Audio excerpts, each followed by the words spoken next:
Assalamualaikum warahmatullahi wabarakatuh.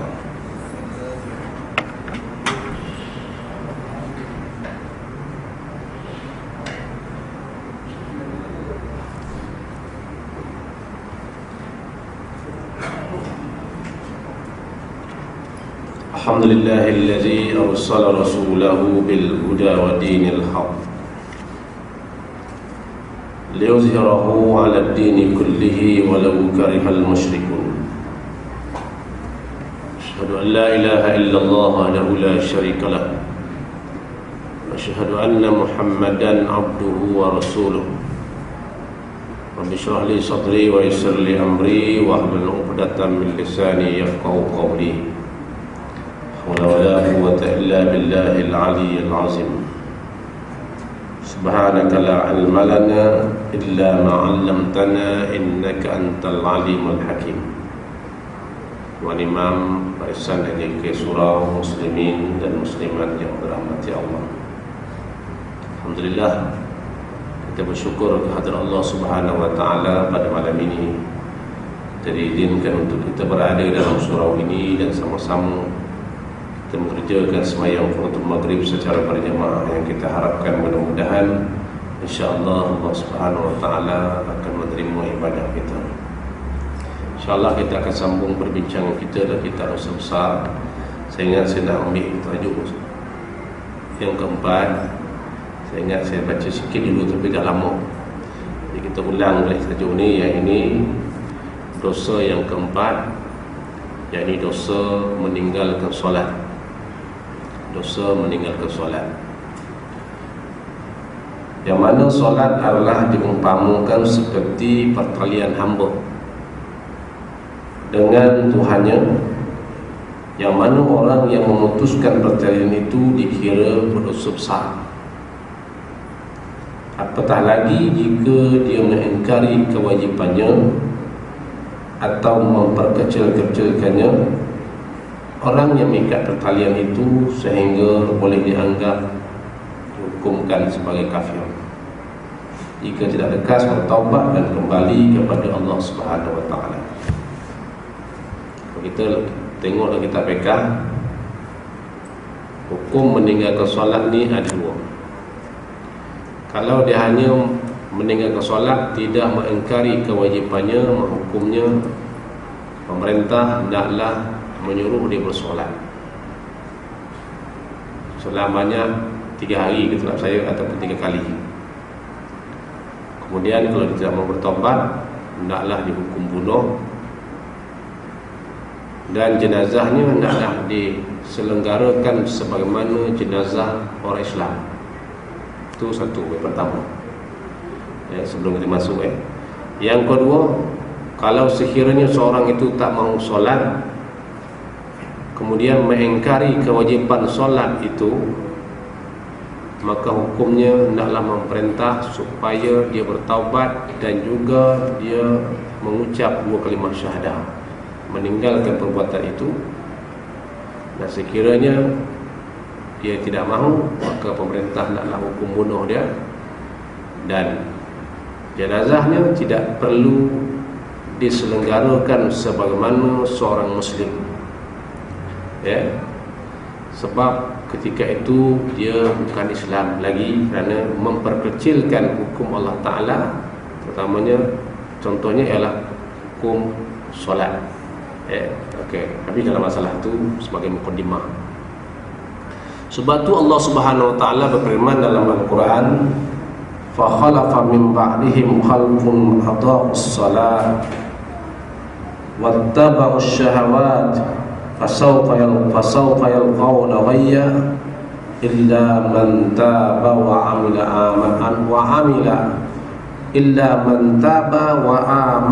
amila salihah. Surat Maryam ayat 59 hingga ayat yang ke-60. Maka datanglah sesudah mereka itu sekumpulan pengganti yang jahat. Mereka mensia-siakan pekerjaan solat dan menurut hawa nafsunya, maka mereka kelak akan menemui kesesatan, kecuali orang yang bertaubat sesudah itu serta beriman dan juga beramal soleh. Allah sebut akan datang satu grup manusia yang sekumpulan manusia yang akan mensia-siakan solat, ya, dan juga menurut hawa nafsu mereka. Mereka ini akan menemui jalan kesesatan sehingga mereka bertaubat, ya, meninggalkan perbuatan itu dan beriman serta beramal soleh. Berkata Ibn Abbas radhiyallahu anhu bahawa pengertian meninggalkan solat tersebut tidak bererti meninggalkan solat itu sama sekali. Itu ikut pandangan Ibn Abbas. Malahan yang dimaksudkan ialah mengakhiri solat dari waktunya, termasuk juga kalimah meninggalkan solat itu. Maksud kalimah meninggalkan solat dalam Al-Quran tadi itu mengikut Ibn Abbas. Ini orang yang semayang mengakhiri waktu semayang. Maghrib lagi 10 minit, 5 minit baru nak solat maghrib, ya, hampir habis waktu nak masuk 5 minit ke 10 minit lagi waktu isyak, dia pun semayang maghrib. Maka hukumnya termasuk juga sebut oleh Ibn Abbas, ya, sebagai meninggalkan solat. Kemudian dalam masalah ini juga mengikut pendapat Sa'id bin Musayyib, ya, seorang yang terkemuka, tabi'in yang terkemuka, hanya banyak meriwayatkan hadis dan namanya kerap tercatat dalam kitab-kitab hadis yang 6. Dia kata maksud dia orang yang tidak solat zuhur kecuali hingga datang waktu solat asar. Orang yang tak tidak solat asar kecuali datang solat waktu solat maghrib. Itu juga orang yang solat maghrib hingga sampai waktu datangnya waktu solat isyak. Orang yang tak solat isyak sehingga sampai waktunya, ya, waktu subuh. Orang yang tak solat subuh sehingga sampai waktu terbit matahari. Itu dimaksudkan dengan tidak meninggalkan solat, ya. Maka para siapa yang mati di atas cara macam ni, dia hidup, kita mati dalam keadaan begini, perangai macam ni tak berubah, kata Sayyid Musayyib ini, ya, Sayyid Musayyib, ya. Dia kata barang siapa yang mati di atas cara yang semacam ini dan tidak bertaubat sebelum matinya, maka Allah Subhanahu Wa Taala menjanjikan kepadanya, ya, sebagai orang yang berdosa, dan kerana itu dia akan dimasukkan ke dalam lubang api neraka Jahannam, lubang neraka Jahannam pada bahagian yang amat dalam sekali, dan makanannya amat jelek ataupun amat teruk pula. Firman Allah Ta'ala, fawailul lil musallin alladzina hum an salatihim sahun. Maka wail bagi orang solat, iaitu yang lalai dari solatnya. Bukan lalai dalam solat, ya, lalai dari solat. Kalau lalai dari solat parah. Semua orang tak khusyuk belaka, masuklah saya. Kadang-kadang khusyuk, kadang-kadang tak khusyuk, kan. Tapi Allah kata dari solat. Sebab tu kita tak boleh berhenti pada kita baca surah ini, fawailul lil musallin allazina hum an salatihim sahun. Hukumnya adalah salah dari segi tajwid, sebab itu adalah sebut wakaf qabih, wakaf yang dilarang. Ya, kalau ikut tajwid lah, itu sebut wakaf yang dilarang. Hendaklah kita baca fawailul lil musallin allazina hum an salatihim sahun. Dibaca terus wasal, ya, dia tak boleh wakaf situ. Okey. Maknanya Allah beritahu orang yang solat tetapi lalai daripada mengerjakan solat, yakni lalai bersolatnya serta mensia-siakan. Waktu kami sebut tadilah oleh Sayyid bin Musayyib tadi, Sa'id bin Musayyib tadi sebut begitu, semayang dia gitu. Sampai waktu lain barulah nak semayang, masuk waktu lain barulah solat. Maka dia mensia-siakan dan lalai mengerjakan solat, maka orang ni Allah masukkan ke dalam neraka wail, ya. Solat tu kalau tak solat lagi lah. Sebab tu bila orang sebut, ya, orang solat belum tentu lagi masuk syurga. Memang betul, ya. Tetapi orang tak solat confirm masuk neraka. Senang aja jawapan, ya. Dan orang solat belum tentu baik. Jawapannya orang yang baik saja yang solat, yang tak baik dia tak solat, ya. Orang yang baik saja yang solat, orang tak baik dia tak solat. Buat apa tak solat? Aku pun jahat. Itu. Sambung lagi. Itu iklan tak apa-apa. Kemudian berkata Sa'ad bin Abi Waqqas radhiyallahu anhu, aku pernah bertanya kepada Rasulullah sallallahu alaihi wasallam tentang orang yang melalaikan solat. Maka jawab beliau, iaitu mengakhirkan waktu solat daripada waktunya yang asal sehingga sampai waktu solat yang lain. Mereka ini tetap namakan orang-orang solat, iaitu musallin, tetapi lantaran mereka telah mensia-siakan dan mengakhirkan waktu solat tersebut, maka mereka diancam dengan neraka wil, ya, yang siksaan yang amat pedih di dalamnya. Ya. Ada yang mengatakan wil itu adalah sebuah lembah dalam neraka jahanam, yang seandainya gunung-gunung di dunia ini dicampakkan ke dalamnya, maka gunung itu akan menjadi cair akibat panasnya. Sebab tu tuan-tuan, kita sabar dalam melakukan ketaatan kepada Allah lebih baik daripada sabar menahan seksa neraka. Kita nak melakukan ketaatan kepada Allah ni memang susah, tuan-tuan. Nak istiqamah tu memang susah. Ya. Nak apa ni istiqamah, nak tetap memang susah. Ya. Sebab itulah syaitan ni dia tidak pernah berhenti menggoda manusia sehingga manusia ini menjadi kawannya dan bakal bersama masuk ke dalam neraka. Ni kerja syaitan. Sebab tu syaitan tu merupakan musuh kita yang paling nyata. Ya, sebab tu ramai manusia yang terpesona dengan ajakan syaitan. Seronok lah kan, kobeh di orang seronok, curi di orang seronok, rasuah seronok, semua seronok, menipu seronok. Orang kerja syaitan itu. Apa lagi, membazir seronok. Kata Ibnu Mas'ud radhiyallahu anhu, membazir ni maksudnya ialah membelanjakan sesuatu pada bukan jalan kebenaran. Walaupun sepusin. Dia beli apa ni, beli sebatang rokok, kata tu, contoh lah ini, bukan contoh okey belaka. Dia belanjakan sebatang rokok 2-3 pusin, makna hukumnya adalah membazir. Sebab dia tidak ada apa-apa erti. Ya, contoh itu membazir. Tetapi kalau kita belanjakan harta dengan banyak untuk jalan kebenaran, tidak dikatakan membazir. Itu kata Ibnu Mas'ud radhiyallahu anhu. Ya. Sebab itulah perkataan pun membazir juga. Kita membazir, bercakap mengapu kan, membazir. Mendengar mengapu, membazir guna kependengaran. Melihat yang mengapu yang dilarang oleh Allah Subhanahu Wa Taala, okay, membazir juga. Menghidu yang tidak dibenarkan oleh Islam syariat pun membazir juga. Ya, berfikir perkara yang tak sepatutnya dipikir, ya, membazir pemikiran. Tangan kita guna untuk zalim orang, untuk buat jahat pun kekek membazir gunakan tangan. Semuanya akan ditanya oleh Allah Ta'ala. Sebab tu Allah sebut innal mubazzirina kanu ikhwanu syaitan. Sesungguhnya membazir itu adalah saudara setan, bukan kawan, saudara, sepupu, ya, ompek mondo. Apa lagi? Yang tu lah korang, ompek mondo ni 9, ada orang 9 ni. Orang tu faham tu. Okey. Tuan-tuan, ompek mondo. Ya.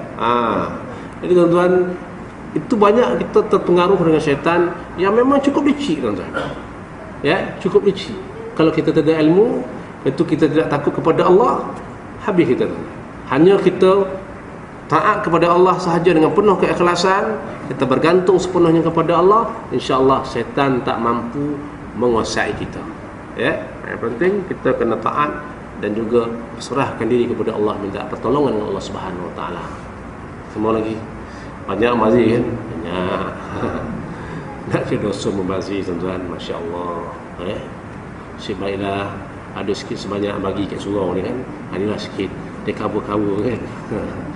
Jadi tak apa. Yang paling penting Rasulullah sebut khairul khata'in at-tawwabun. Sebaik-baik orang yang bersalah itu ialah bertaubat kepada Allah. Itu yang hebatnya orang bertaubat ni. Ya. Orang bertaubat ni Allah sayang. Sebab dia kata, tengok hamba aku buat salah, ya, tapi dia tahu dia ada Tuhan, Tuhannya, maka kembali kepada Allah Subhanahu Wa Taala. Itu Allah nak ni. Ya, ada sebut Allah, kan. Macam cerita lah, tuan, cerita sikit lah, sebelum masuk kita balik. Cerita macam Allah nak uji kita ni. Ya. Kadang-kadang Allah telah jatuhkan satu ujian kepada kita. Contohnya macam kita kerja seorang kerja kontrak yang pusing tu kan, yang apa enjin pasir tu, dia pun masuk senyap, masuk pasir ni buat bangun tingkat tinggi, bangunan tinggi, mungkin 2-3 tingkat tu kan, masuk tiba-tiba ada duit, dia pun ambil duit. Dia tak mengadah datang mana duit tu dia ambil, masuk kucing, cedok lagi, masuk lagi tempat ini, ada duit lagi, dia ambil duit, masuk kocek, tengok lagi tu, cedok lagi, masuk dalam tu apa ni, pembancuk simen tu, ada duit lagi, 3 kali dia tengok lagi, rupa-rupa duit tu jatuh ke oleh bos dekat atas tu. Bah kata nak panggil tak dengar sebab enjin kuat, jatuhkan duit. Mudah-mudahan dia mengadah lah, sebab duit dia datang daripada mana. Tak mengadah lah. Betul ya. Maka bos jatuh batu pam kono sikit kan, batu kecil kan, kalau pam mengadah, bos. Itulah dia sikap manusia, tuan-tuan.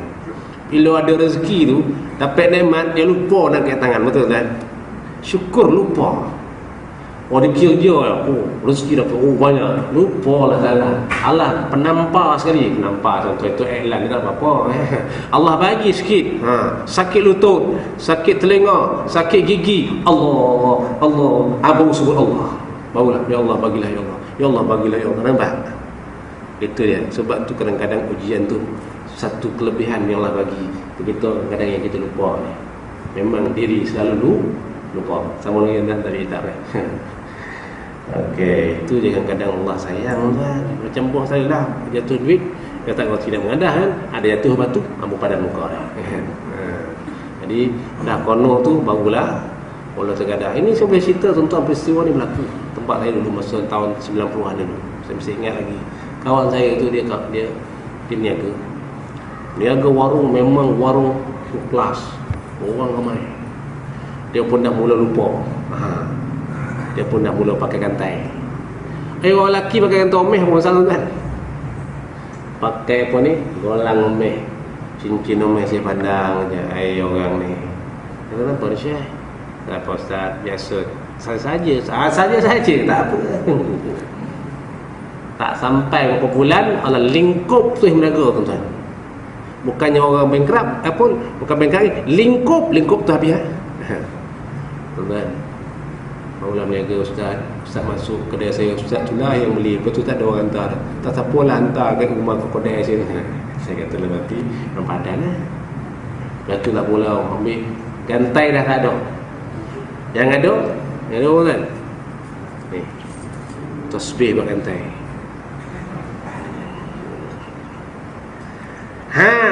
Dulu aku bagi mu nikmat, mu tak reti syukur. Sekarang aku bagi sikit, barulah pegang tasbih.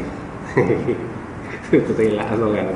Dan tu tuan-tuan kan, kebanyakan bila manusia ni Allah bagi nikmat, dia lupa nak bersyukur kepada Allah. Lalu Allah datangkan ujian macam majikan jatuhkan batu kono kepala, kono badan kau, dia tergadah. Tu untungnya Allah bagi ujian ni. Hikmah cukup baik. Sama ke tuan-tuan? Ya. Kemudian Allah Ta'ala dah sebut tadi, kita kembali kitab balik neraka Wil ini ialah satu lembah dalam neraka Jahannam yang sekiranya gunung-gunung yang ada dalam dunia ini dicampakkan ke dalam lembah tersebut, maka gunung akan menjadi cair. Itulah dia tempat orang yang mensia-siakan solat. Syukur tak mau, badan sihat, solat tak nak. Makan 3-4 pinggan, letak air depan pinggan dia tak hilang. Kalau pinggan hilang pun tak tahu lah. Tak bayangkan solat tak mau. Isi ada kereta besar lah tu, Porsche ketentuan lah saya tak pakai, saya Porsche lain. Tapi tak kerti tak tu, nak bersyukur kepada Allah, solat tak mau, tunggu. Dan kecuali jika dia telah bertaubat kepada Allah. Tapi itulah untungnya Allah ni kan, baiknya Allah. Kecuali illa man taba, mereka yang bertaubat kepada Allah, wa amana illa man taba wa amana, dan mereka terus beriman kepada Allah, yakin kepada Allah. wa amilas salihah, dan beramal soleh. Ini tuan-tuan, untungnya orang yang telah buat kesilapan lalu bertaubat kembali kepada Allah disertai dengan apa? Dengan amal soleh. Allah tetap sayang pada hamba-Nya. Namun itu tuan. Kemudian Allah Ta'ala firman lagi, ya ayyuhallazina amanu la tulhikum amwalukum wala auladukum an zikrillah wa may yaf'al zalika fa ulaika humul khasirun.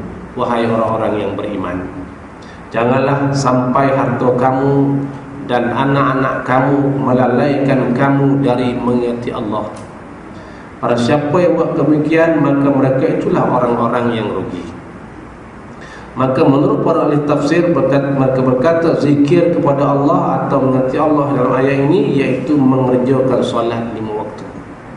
Pada siapa yang disibukkan oleh hartanya atau amal anak pinaknya, misalnya dalam urusan perniagaan, menjual dan membeli dan mencari sara hidup, maupun juga disibukkan dengan pengurusan tanah kebunnya dan anak-anaknya, sehingga melalaikannya dari mengerjakan solat sampai keluar dari waktunya, maka mereka ini akan tergolong dalam kategori orang-orang yang rugi dengan serugi-ruginya.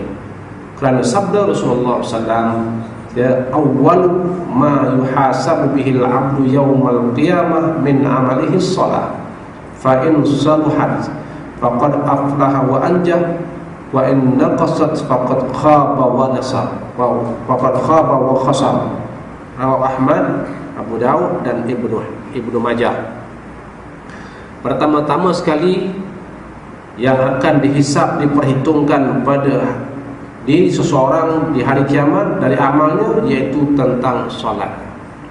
Jika solatnya benar yang sempurna, maka yang bersangkutan itu akan menang dan juga berhasil. Dan jika solat itu kurang, iaitu tidak benar, maka yang bersangkutan rugi dan menyesal. Waktu solat ni kena jaga sungguh-sungguh. Tengok elok. Solat bukan main ikut-ikut, kena belajar sungguh-sungguh. Saya kesilapan solat ni yang berlaku biasanya dalam solat rukun qauli. Rukun qauli cukup banyak berlaku kesilapan. Contohnya Allahu Akbar, habis sembahyang batal sebab bar tu ada alif. Maliki yaumiddin, middin, dia maliki yaumiddin, ada sabdu. Dia middin tak ada bunyi apa. Ya kana na'budu wa iyyaka nasta'in, mana sabdu.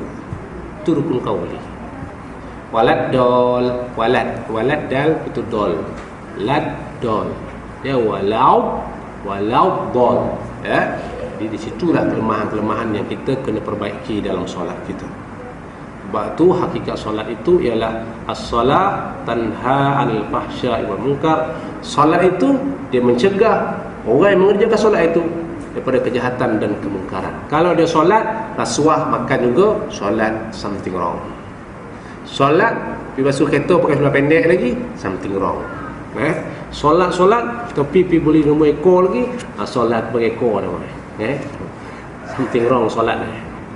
Jadi itulah nak diperlu. Terutamanya di antara lagi ialah bacaan tahiyat. Utamanya assalamualaikum ayyuhan nabiyyu wa rahmatullahi wa barakatuh. Ada orang baca assalamualaikum ayyuhan nabiyyu wa rahmatullahi wa barakatuh. 2 harakat dia baca. Maka dengan sendirinya bila ada penambahan sahaja dalam rukun qauli, maka hukumnya batal tahiyat tersebut. Bila batal tahiyat tersebut, tahiyat merupakan rukun, maka batal solatnya. Ini nak kena perhati dah elok. Walaupun nampak senang, tetapi banyak kesilapan yang berlaku.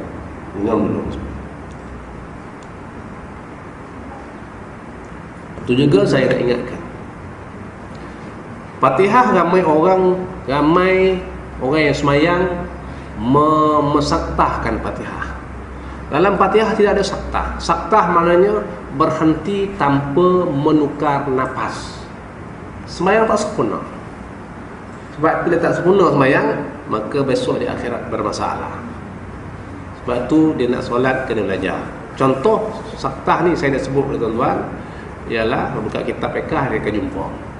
Saktah maknanya kita menukar, berhenti tanpa menukar nafas. Kata kita berhenti, kita baca alhamdulillah sampai berhenti pada maliki yaumiddin satu nafas. Bismillahirrahmanirrahim. Okey, dia lagi nafas lah. Alhamdulillahi rabbil alamin arrahmanirrahim maliki yaumiddin. Bukankah itu saktah? Tanpa menukar nafas. Sepatutnya kalau dia baca tanpa apa ni wasal sambung, hendaklah dihidupkan baris huruf yang terakhir. Macam mana yang betulnya? Alhamdulillahi rabbil alamin arrahmanir rahim maliki yaumiddin. Mana pergi huruf yang hujung? Itu namakan saktah, yang ini membaca tanpa menukar nafas. Berhenti tanpa menukar nafas, kita baca terus tanpa menukar nafas, kita berhenti, maka hukum saktah. Bila kita buat saktah itu, kita telah melakukan satu kesalahan yang cukup besar yang menyebabkan Fatihah itu batal. Bila Fatihah itu batal, maka hukumnya adalah batal solat. Yang ini jadi masalah ini, yang banyak berlaku di kalangan orang yang musallin, orang yang solat. Begitu juga bila baca tak dengar kat telinga sendiri.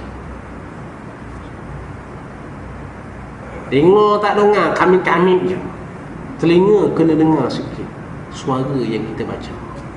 Itu pun salah satu juga perkara yang membatalkan rukun qauli. Ya, rukun qauli ada 5. 1, takbiratul ihram. Yang kedua, baca Fatihah. Yang ketiga, membaca tayat akhir. Yang keempat, membaca selawat di tayat akhir. Yang kelima, memberi salam. Ya, bukannya pandang tu sunat. Memberi salam, assalamualaikum warahmatullahi. Ini yang kena, semua kena dengar kat telinga. Jangan ada saktah, dan jangan tambah baris, dan jangan ubah baris. Jangan ubah baris, jangan tambah huruf. Bukan tambah baris, tambah huruf. Banyak berlaku. Yang kita perlu lihat pelan-pelan. Kalau kesilapan, kita bertaubat kepada Allah. Ya, takut solat kita 10 tahun kita solat, 20 tahun kita solat, takut solat reject. Okay? Okay, teman-teman. Habislah masalah tu.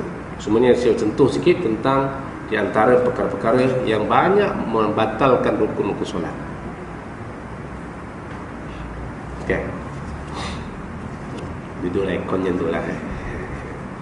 Lebat yang bunyi tu ada ikon soju.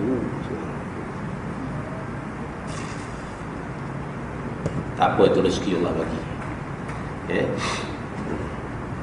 Tapi kurang pahala sikit lah. Yang lagi hebat dugaan, lagi banyak pahala kan. Tapi tak apalah, kawan-kawan pun datang kira kan, tak ada pahala pun tak langsung. Kalau tak boleh buat, semua jangan tinggal semua. Kemudian Allah Subhanahu Wa Taala beritahu kepada kita tentang kedudukan penghuni neraka Jahannam itu dalam firman-Nya, ma salakakum fi saqar qalu lam nakum minal musallin wa lam nakun nut'imul miskin wa kunna nakhudu ma'al khaidin wa kunna nukazzibu biyaumiddin hatta atanal yaqin fama tanfa'uhum syafa'atus syafi'in. Surah Al-Mudassir ayat yang ke-40 hingga 48. Allah gambarkan Quran orang yang tak solat. Dia kata, apakah yang menyebabkan kamu masuk neraka saqar? Mereka menjawab, kami dahulunya tidak termasuk orang-orang yang mengerjakan solat, dan kami pula tidak memberi makan kepada orang miskin, dia seorang yang makan, dan kami membicarakan yang buruk-buruk bersama mereka yang suka membicarakannya, dan kami mendustakan hari pembalasan hari kiamat hingga datang kepada kami kepadanya merupakan kematian. Maka tidaklah berguna lagi bagi mereka syafaat pertolongan dari orang-orang yang beri syafaat. Pandai, bila tidak beriman kepada Allah, tidak yakin pada hari kiamat, hari-hari pembalasan, hukumnya tidak percaya pada hari kiamat kan, maka rukun imannya kurang satu, maka hukumnya batal imannya. Maka ketika itu kalau sekiranya dia nak diberi syafaat, kenapa tak iman dah tak ada, nak bisa syafaat apa? Sebab tu tuan-tuan, kita iman ni kena jaga. Nikmat yang paling besar ialah iman dan Islam. Yang ketiga, kesihatan. Duit banyak pun kalau kesihatan tak okey, tak boleh buat apa tuan-tuan. Sebab orang yang tak duit banyak boleh makan sepinggan dua pinggan. Kita makan biskut mayat je. Tu banyak. Tu biskut mayat tuan, biskut lebar tu kan. Kan biasa orang mati keluarkan biskut tu kan. Tu istilah kampung saya kata biskut mayat. Biskut tracker yang kata gitu kan. Tu yang boleh makan, roti goreng, roti gandum boleh makan. Orang lain makan paha ayam pun semua, kita tengok ya. Walaupun duit banyak kan. Kesihatan nikmat yang ketiga. Mana tahu Ustaz? Saya dah rasa. Dah sakit 3-4 tahun tuan-tuan. Terasa betapa nikmatnya kesihatan. Masya Allah, ya Allah. Masa tu angkat tangan, meleh mata tuan-tuan. Terima kasihlah engkau sembuhkan aku kembali ya Allah. Kalau kau terus sakitkan aku, muncul tak boleh buat apa. Orang hantar makanan, orang makan tu. Makanan semua sodap-sodap orang masakkan masa sakit tu. Tapi yang gemuk, menyagur. Saya gurih juga. Sebab tak boleh makan. Tu tuan-tuan. Sama lagi tak tahu apa. Tu dia. Sebab itulah iman amat penting dijaga. Nikmat yang pertama, iman dan Islam ni penting sungguh dijaga.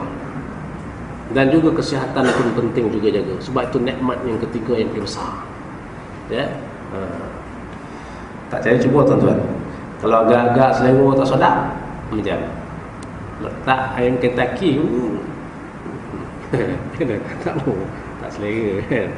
Cuba selera sedap tuan-tuan. Letak 3 pohon, tambah 1 lagi jadi ompek. Tambah lagi ya. Sebab itulah dalam satu riwayat mengatakan bahawa apabila kita sakit, maka Allah Subhanahu Wa Taala akan hantar 4 orang malaikat. Malaikat yang pertama tu Allah arahkan ambil selera. Sebab tu kita sakit selera surat apa? Alhamdulillah. Yang kedua ambil rezeki dah tak ada dah, kerja dah kurang apa semua, dah kurang rezeki. Yang ketiganya Allah ambil seri wajah mukanya pucat. Kenapa Ustaz sakit? Congkong. Betul lah. Itu pertanyaan yang pertama kan. Ustaz sakit ke? Muka pucat ni. Yalah sorry dah kena ambil. Dan yang keempat, Allah arahkan malaikat yang keempat ambil dosa. Bila ditakdirkan seseorang tu, Allah takdirkan dia sembuh semula, maka Allah arahkan malaikat yang pertama ambil kelero tadi bagi balik. Malaikat kedua rezeki bagi balik. Apa ni muka pucat dulu kan, sorry muka dah tak ada, bagi balik kan, muka dah sorry balik. Dulu kan pucat, tuan-tuan tengok kan datang. Lah ni jangan buat kerja, jangan letak depan hilang. Ya. Dan yang keempatnya, Allah tidak mengarahkan malaikat yang keempat supaya memulangkan kembali dosa-dosa hamba-Nya yang sakit tu, mu yang pulang. Allahu Akbar. Tengok tuan-tuan, 3 Allah pulangkan, 1 Allah tak lagi pulang. Itu menunjuk kita betapa kasihnya, hebatnya kasih sayang Allah Ta'ala kepada kita tuan-tuan. Hebat. Kita tak nampak kan. Tu sebab dogi, termasuklah saya. Dogi. Terus sebenarnya kata tongka bagi. Dogi lah tu. Kalau tong bagi ni atuk pun dogi lagi. Ya. Nak minat tu semua ni. Sama lagi kan. Kemudian Rasulullah SAW bersabda, kita masuk kitab semula, al-ahdul lazi bainana wa bainahumus shalah faman tarakaha faqad kafar. Perjanjian antara kami dan mereka orang-orang munafik itu ialah solat, maka barang siapa yang meninggalkannya sesungguhnya ia telah menjadi kafir. Ya, kita tadi sebutlah dia ada 2 pandangan ulama. Jumhur mengatakan memang sungguhlah. Ada pendapat yang kurang kuat mengatakan tak. Itu tak apalah. Kemudian Nabi sallallahu alaihi wasallam bersabda, bainal 'abdi wa bainal kufri tarkus shalah. Yang membezakan antara hamba yang mukmin dengan seorang kafir, iaitu meninggalkan solat. Jika ia meninggalkan solat dengan sengaja serta mengingkarinya kewajipannya, maka menjadi kafirlah ia hukumnya.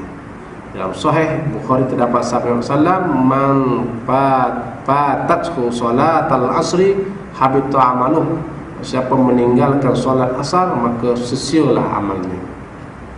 Ya, solat tunggak macam tuan-tuan baik surau lah. Cuba tak ada tiang tuan-tuan. Cuba letak apa kena letak. Ya. Tak ada apa kan? Letaklah simen banyak-banyak pun. Ya berlori-lori buat rela, tapi tak ada tiang, nak letak ke mana? Itulah solat. Jadi kalau kita beramal banyak tapi solat tak ada, nak letak ke mana? Itu ibaratnya solat. Ya. Okey. Kemudian sabda Nabi SAW, man tarakas salata muta'ammidan faqad bari'at min zimmatullah. Siapa meninggalkan solat dengan sengaja, maka dia terlepas daripada perlindungan Allah. Ya, Allah Ta'ala biarkannya. Memang Allah beri rezeki, tapi rahmat tak ada. Ya. Sebab dia derhaka kepada Allah Ta'ala. Sebab tu saya baca kitab baru ni dalam masalah korban, bila mana Nabi Ibrahim AS menyembelih leher anak itu dengan pisau tajam tuan-tuan. Dia pelih itu sebelah batu kat Mina, ada batu besar sebelah kat Mina sekarang. Ya, dia semelih tak dimakan kat pisau. Semelih pisau. Ya. Disebutlah kitab Dr. Nasihin dah sebut itu. Dia kata apa? Tiba-tiba Nabi Ibrahim marah sebab pisau tu semelih leher anak tak makan. Dia bantai dekat batu terbelah. Ibrahim kata, wahai pisau, batu pun kau boleh belah, ini kenapa pula kamu tidak boleh memotong? Batu kamu boleh potong, tapi kenapa kamu tak boleh potong daging? Ya, dalam kitab sebut dengan izin Allah Subhanahu Wa Taala, pisau tercakap. Wahai Nabi Ibrahim, yang tu Nabi kuat cakap, kau kata suruh potong, tapi Allah kata tak, jangan potong. Takkan aku nak taat denganmu dengan menderhakai Tuhanku? Dah. Nampak tuan. Kita taat dekat orang dengan menderhaka kepada Allah. Beza. Maknanya pisau tu lebih baik daripada kita lagi. Itu. Yang patut penuh pisau kan. Itu jawapan pisau tu. Disebut dalam kitab tu tuan. Tuan-tuan ada kitab Nasihin, tuan-tuan buka surat 708, tajuk Nabi Ibrahim menyembelih anaknya Nabi Ismail. Ayat diceritakan dalam surah As-Saffat ayat 99 hingga ayat 105 surah As-Saffat. Ya, untuk catat tengok ya. Kan? Pisau pun taat kepada Allah kan. Sehinggalah Allah uji Nabi Ibrahim ni untuk korban tuan-tuan, ya. Maka Allah gantikan dengan domba yang diambil daripada syurga, iaitu domba pengorbanan, korban daripada Habil dulu yang hidup dalam syurga sehingga sampai Nabi Ismail AS disembelih, diganti dengan domba tersebut, dengan kambing tersebut, ya, dengan kibas tersebut, ya, lalu disembelih. Maka apabila disebut dalam satu riwayat tu, Nabi Jibril AS turun bawa domba tu, dia nampak Nabi Ibrahim letak pisau, tarik, ya. Maka Jibril pun kagum dan lalu membesarkan Allah Ta'ala. Allahu Akbar, Allahu Akbar, Allahu Akbar. Maka dijawab oleh Nabi Ibrahim, La ilaha illallah wallahu akbar. Nabi Ismail jawab, Allahu Akbar walillahil hamd. Kita nak azan ke? Habis azan dulu lah, kan kita cerita. Bagi ruang orang azan. Bismillah.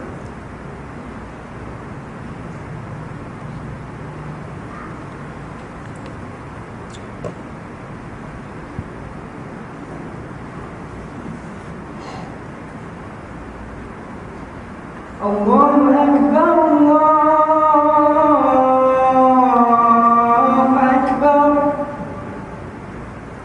Allahu Akbar,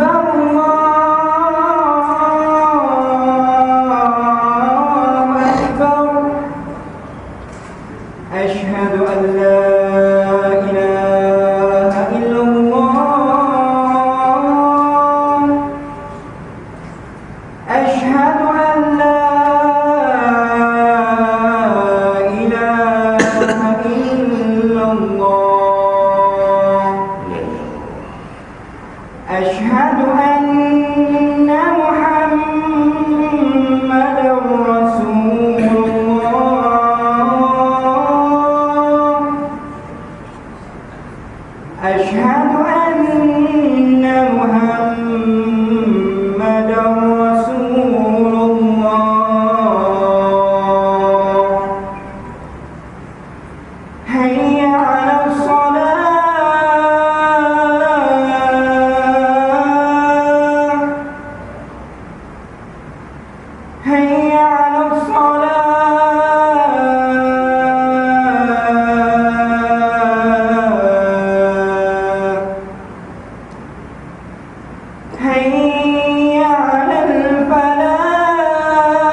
Allahu Akbar, Allahu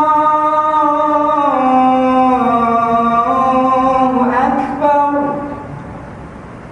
La ilaha illallah.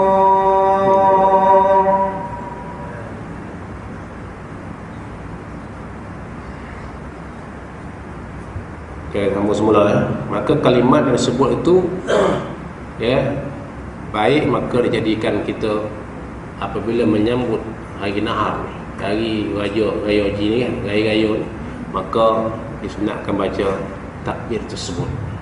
Allahu Akbar, Allahu Akbar, Allahu Akbar. Kita bacalah Allahu Akbar, Allahu Akbar, Allahu Akbar. Bangun tidur. Ya. Cerita peristiwa tu bagaimana kagum dengan kehebatan Nabi Ibrahim, Nabi Ismail itu sanggup buat sembelih anaknya demi untuk mencari keredaan Allah. Kagum. Maka sebut Allahu Akbar, Allahu Akbar, Allahu Akbar. Gitu. Tapi bolehlah kan suara sedap sikit. Ini macam nak tidur, salah. Itu dengan kampung lah, sini dah kampung, sini okey lah. Tapi masalah tu bila Nabi Ismail sebut la ilaha illallah Allahu Akbar walillahil ham, kita sebut Allahu Akbar walillah ilham. Hotel ilham lah. Kau hotel ilham kau nak bagi?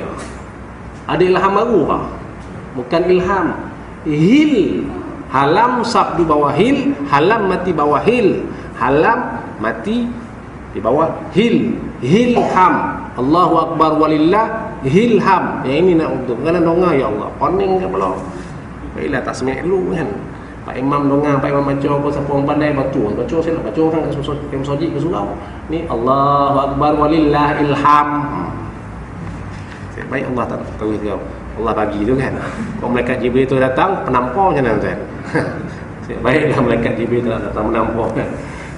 Itu dia. Apa-apa sama lagi tuan. Sikit lagi insya-Allah 8 hari. InsyaAllah 8.30 8.40 kita berhenti sebab dah lama tak lagi. Jadi tuan-tuan, sabda Nabi SAW, umirtu an uqatilan nas hatta yaqulu la ilaha illallah wa yuqimus salah wa yu'tuz zakah fa iza fa'alu zalika asamu minni dima'ahum wa amwalahum illa bihaqqiha wa hisabuhum 'ala Allah. Aku diperintahkan untuk memerangi manusia hingga mereka mengucapkan la ilaha illallah, mendirikan solat dan mengeluarkan zakat. Maka jika mereka telah lakukan semua itu, akan terpeliharalah mereka daripada-Ku, baik darahnya maupun hartanya, kecuali dengan haknya, sedangkan perhitungannya terserah kepada Allah. Kecuali ada hak yang patut kena pegang itu lain, ya, yang bukan dibenar oleh syariat.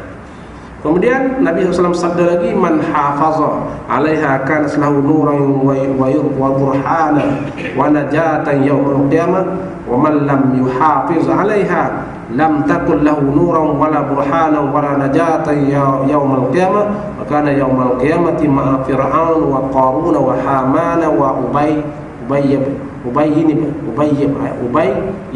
khalaf.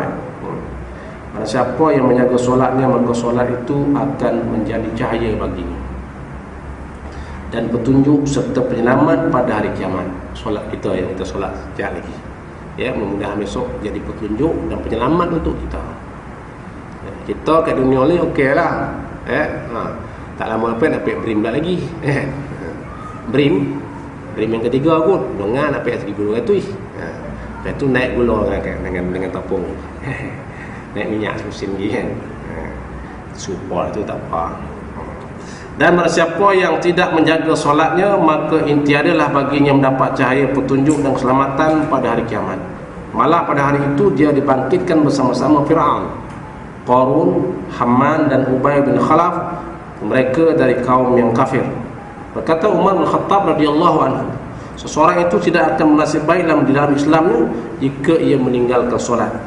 Ya, maknanya ketika ini kata-kata diucapkan ketika beliau sedar daripada tusukan pisau Abu Lulu'ah, seorang majusi dari Parsi bermaksud untuk membunuhnya. Beliau kemudian wafat daripada tusukan itu. Sedar kata Seorang itu tidak akan masuk baik dalam Islam jika dia meninggalkan solat. Ya, tu sadar kan, sadar tu mayang juga. Kita berfisul sikit tak nak semayang. Kenapa tak semayang? Kaki sakit. Kenapa sakit lutut? Dah tak nak semayang. Kenapa domam tak semayang. Orang lelaki tak semayang ni dia ada tiga je golongan yang tak semayang. Lelaki lah, perempuan dia ada. Syarat tak nak semayang ada 3.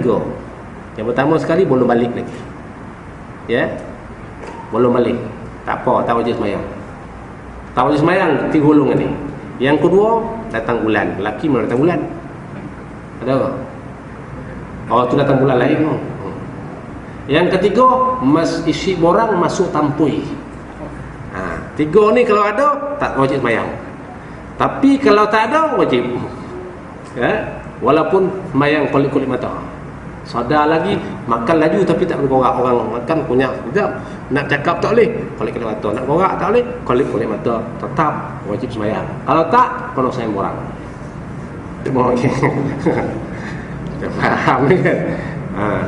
2 tompek ada sekat ni. Tanya rambutan dengan tampui. Tak salah. Tu orang tak semayang. Sebab tu menurut setengah bagi ulama, insya-Allah sebut hadis tadi, sambung-sambungan dengan hadis yang kita sebut tadi, orang yang meninggalkan solat nanti pada hari kiamat akan dibangkitkan bersama-sama 4 orang di atas tadi yang sebut tadi, iaitu orang meninggalkan solatnya akan disibukkan, dimasrulkan dengan hartanya, jabatannya, tugas pemerintahannya, atau kerana menguruskan perniagaan, atau disibukkan.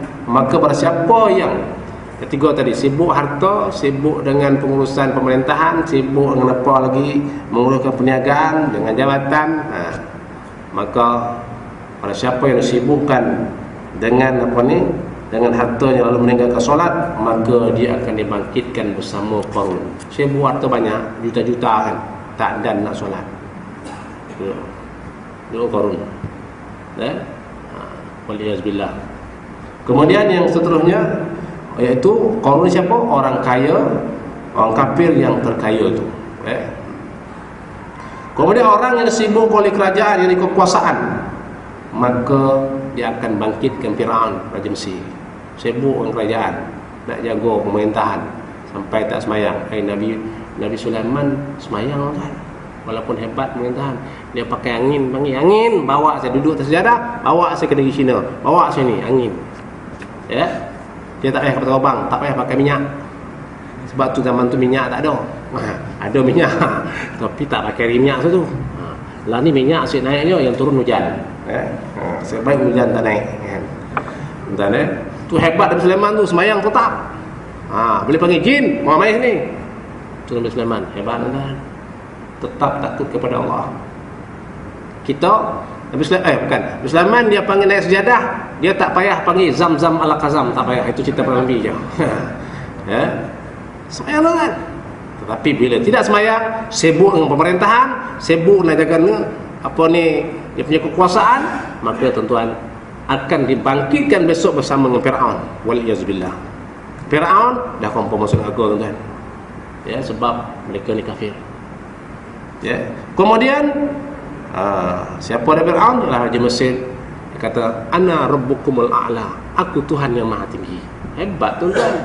Lah ni dia orang tak cakap ana rabbukumul a'la, dia sebut tuan. Tapi memang macam ngaku Tuhan, seolah macam mana. Dia kata buat hukum yang baru. Dia kata Tuhan tak cerdik, sebab tu kita tak boleh buat hukum hudud. Dia kata itu, aku lebih cerdik daripada orang lain. Saya buat hukum sendiri tau, betul? Tak kerti Tuhan kata. Support dia tu. Seolah-olah dia cakap aku Tuhan, sebab Tuhan tak cerdik. Sebab tu aku tak payah jalan hukum hudud, aku tak payah jalan hukum itu, aku tak payah buat ini, aku ikut suka aku, ISA, ikut suka aku. Nampak tak? Seolah-olah dia aku dia Tuhan. Sama lagi, esok siap. Kemudian barang siapa yang disibukkan oleh apa ni urusan kementerian yang sedang dipimpinnya, maka ia pula akan dibangkitkan bersama-sama dengan Haman. Dan begitu pula barang siapa sibuk dengan perniagaan, maka dia akan dibangkitkan bersama-sama Ubay bin Khalaf, seorang pedagang kafir yang berbejana di kota Mekah. 4 golongan tuan-tuan. Kita tak mau. kita biarlah dibangkitkan bersama Nabi SAW. Mana yang sebutkan satu riwayat bagaimana Nabi menyebutkan, Nabi berdoa kepada Allah supaya dia kata bagilah bagi supaya umat ni ramai masuk syurga. Saya pun tak ingat riwayat lebih kurang gini. Kemudian setengah, kalau tak ada setengah, maka Allah kata tak apa, aku bagi 70,000 yang masuk syurga tanpa hisab. Allah bagi Nabi Muhammad ni orang yang masuk syurga, umatnya masuk syurga tanpa hisab. Nabi doa lagi, maka Allah makbulkan, aku bagi 70,000 masuk tanpa hisab, dan setiap orang daripada 7,000 tu bawa 70,000. Betul tak? Setiap orang daripada 70,000 tu dia akan bawa pula 70,000 orang. 70,000 darab 70,000. Kita dapat jadi orang yang ke 70,000 pun cukup lah kan. Yang tadi orang 7,000 tu bawa, yang 70,000 tu yang dibawa oleh orang yang bawa tadi tu, dapat yang nombor 70,000 pun cukup lah, janji sampai. Jadi kan, nak kata hebat, Allahu'alam lah kan. Tuan-tuan mungkin lah saya, Allahu'alam. Nak kata layak, Allah. Tuan-tuan boleh tahajud, okey. Kita tahajud di malam kan. Cik tahajud benar, bayar kecil. Itu tidur balik. Jadi macam mana lah. Tu yang saya selalu cerita, duit RM1 kan. Tuan-tuan mungkin dah tahu kan, duit RM1 berdialog dengan duit RM1. Saya kata, duit RM1 kata duit RM1, aku cemburu kau. Apa pula? Kenapa pula cemburu? Mana aku tak cemburu je. Kau dah duit RM1, kau pegang oleh orang kaya, belanja tempat mewah. Orang sonok kamu. Dia kata jawab, memanglah aku belanja kat tempat mewah. Dia kata kan. Tapi biasa bawa akan tempat maksiat. Tapi buat maksiat, tempat judi, kasino, pub semua. Tapi aku lagi cemburu dengan kau, kata duit RM100 pada RM1. Duit RM1 pelahirkan, kenapa pula? Dia kata jawab, memanglah aku ni memang sonok, suka oleh orang. Tapi kata aku duit RM100 ni dibawa belanja tempat mewah, tapi jarang-jarang masuk dalam tabung masjid. Benar tak jangkau, selalu masuk tabung masjid, aku tempat lain. Lepas ni tuan-tuan, tolong masuk tabung masjid duit RM100, tolong sian. Okey tuan-tuan, itu dialog tak apa, iklan kooperatif Masjid Cawan. Jadi tuan-tuan sikit lagi nak berhenti ni, 8.27 insya-Allah, sebelum 8.40 kita berhenti. Jadi Imam Ahmad telah meriwayatkan daripada Muaz bin Jabal radhiyallahu anhu, Nabi sallallahu alaihi wasallam bersabda, man taraka salatan maktubatan muta'ammidan faqad bari'at min zimmatillah azza wa jalla. Siapa yang meninggalkan solat fardu dengan sengaja, maka dia lepas daripada perlindungan Allah Taala. Menurut Al-Baihaqi, bahawa Sayyidina Umar bin Khattab radhiyallahu anhu mengatakan, telah datang kepada Nabi seorang lelaki kepada Rasulullah SAW berkata, ya Rasulullah, apakah amalan yang paling dicintai oleh Allah Ta'ala dalam Islam? Nabi jawab, solat pada waktunya, dan barang siapa meninggalkan solat, maka dia tidak beragama, padahal solat itu adalah tiang agama. Tuan-tuan, kita sekarang bukan buat promosi bulan solat, kita hanya promosi bulan zakat. Betul? Sebab zakat masuk, solat tak masuk. Itu masalah. Patut buat dua-dua. Buat sekali. Bila buat solat, itu kubur masing-masing. Zakat masuk, kena bayar. Itu masalahnya kita bila ambil setengah-setengah ni. Tapi kita Allah sedang dalam masalah solat, alhamdulillah kita bersyukur kepada Allah Ta'ala, kerana Allah Ta'ala dah mula memberi kemenangan kepada umat Islam ini, kepada mereka-mereka yang beriman kepada Allah. Tak apalah tuan-tuan, sikit-sikit pun tak apa, sekurang-kurang pun kita ada saham dalam tu. Untuk akhir tuan-tuan, untuk akhir ni saya nak berhenti lah. Saya sudah sebut bagaimana satu riwayat diceritakan, wallahu alam, bagaimana ketika Nabi Ibrahim AS dibakar. Maka Jibril bawa turun wahyu Allah Ta'ala, qulna ya nar bardan wa salaman ala Ibrahim. Maka Allah turun wahyu kepada Jibril, katakan wahai api, hendaklah kamu sejuk dan selamat kepada Nabi Ibrahim. Kalau sejuk dia tak ada salaman, maka Nabi Ibrahim itu akan beku dalam api. Allah sebut wasalaman, dan juga selamat sejahtera bagi Ibrahim. Ketika turun tu dia nampak burung tu, Allah alam burung terbang, burung siak-siak. Orang Kedah kata burung siak-siak, kalau orang kita ni panggil yang 9 burung pipit yang kecil tu kan. Jalan betul terbang terus api tinggi lah, terbang lagi terbang. Jibril tanya burung kau buat apa? Burung macam marah je, nanti saya tambah tak ada apa-apa. Burung memang kau tak nampak kau dan tengah air ni. Berapa titik je buat? 2 titik je. Boleh padam api ke? Itu cara saya cakap lah. Boleh padam api ke 2 titik tu? Dia kata bukan masalah padam boleh tak boleh. Memang tak boleh. 2 titik mana boleh padam? Api godang. Bukan godang lagi. Godang ambil-ambil. Atuk belum godang lagi. Tu habis tu masuk 9 keluar. Godang betul tuan. Hosah godang Memang tak boleh 2 titik. Tetapi wahai Jibril, dia kata, kalau Allah tanya aku, wahai burung, kau nampak aku punya kekasih itu dibakar oleh Namrud, apa kerja kamu? Apa yang kamu buat? Dia kata, ya Allah, aku gunakan seluruh tenagaku, bawa 2 titik air, terbang, ambil. Sekurang-kurangnya ada jawapan di hadapan Allah. Cukup tuan. Kita nak buat kerja untuk Islam ni, kita buat kerja. Kurang-kurang pun sikit sebanyak kita ada jawapan di hadapan Allah. Ya Allah, aku dah solat ya Allah. Sekat saya mampu ya Allah. Ya Allah, saya dah buat ya Allah. Ya Allah, saya dah cuba melakukan ketaatan sekat saya mampu ya Allah. Ada jawapan tak? Kalau orang tak sembahyang, apa nak jawab? Kalau orang tak sembahyang, apa nak jawab? Atau kerja untuk Islam, saya dah cuba ya Allah, sekat saya dah pergi syarat, saya dah pergi itu sebegini ya Allah. Saya ada jawapan di hadapan Allah. Kalau kita duduk rumah, tengok tersandar, tengok mahal je lawak, kah kan. Apa nak jawab Allah Ta'ala? Ini kerja diperlukan sekarang untuk agama Allah Ta'ala. Sekurang-kurangnya kita mari ramaikan surau, mari ramaikan pergi kuliah ramai-ramai, bawa anak-anak kita, jangan bawa lengah anak-anak, bawa tengok majalah lawak tapi datang supaya sekurang-kurangnya ada rahmat Allah Ta'ala, kita boleh bawa balik. Sebab rahmat Allah Ta'ala hanya ada di rumah Allah Ta'ala sahaja. Sebab itulah orang yang selalu berulang alik ke surau ni ataupun ke rumah Allah Ta'ala ni, keluarganya insya-Allah okey. Sebab datang rumah Allah ambil rahmat mungkin 10%, 5% buat balik. Kalau rajin datang rumah Allah Ta'ala, bukan banyak buat hari-hari. Okey kan? Sebab tu dia okey juga, walaupun ada berantakan tapi tak sehebat mana. Tuan-tuan cukup sekali dulu. Lain kali pula. Jadi insya-Allah tuan-tuan, saya minta maaf lah jika ada perkataan yang menggurui hati tuan-tuan. Apapun kita sekarang ni, kita nak melakukan ketaatan kepada Allah, baik segi solatnya, semua benda kita usaha supaya besok kita ada jawapan di hadapan Allah Ta'ala. Saya dah buat ya Allah, tapi sekat dia mampu. Sekurang-kurangnya ada jawapan.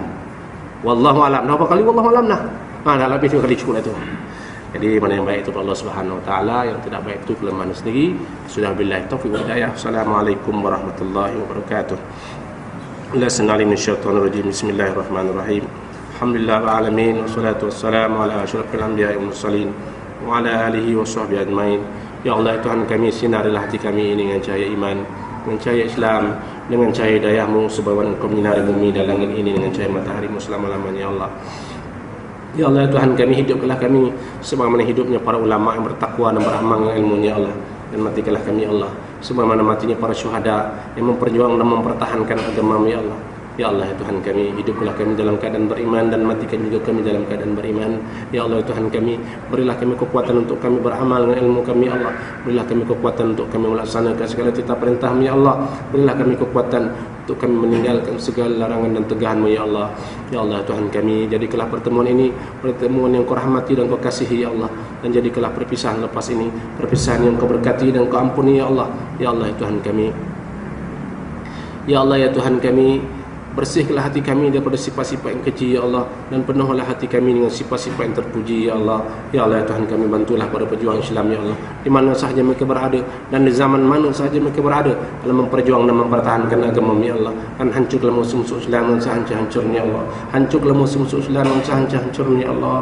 Hancurlah musuh-musuh Islam dan sehancur-hancurnya ya Allah. Ya Allah, ya Tuhan kami, kurniakanlah kami kebaikan di dunia dan kebaikan di akhirat.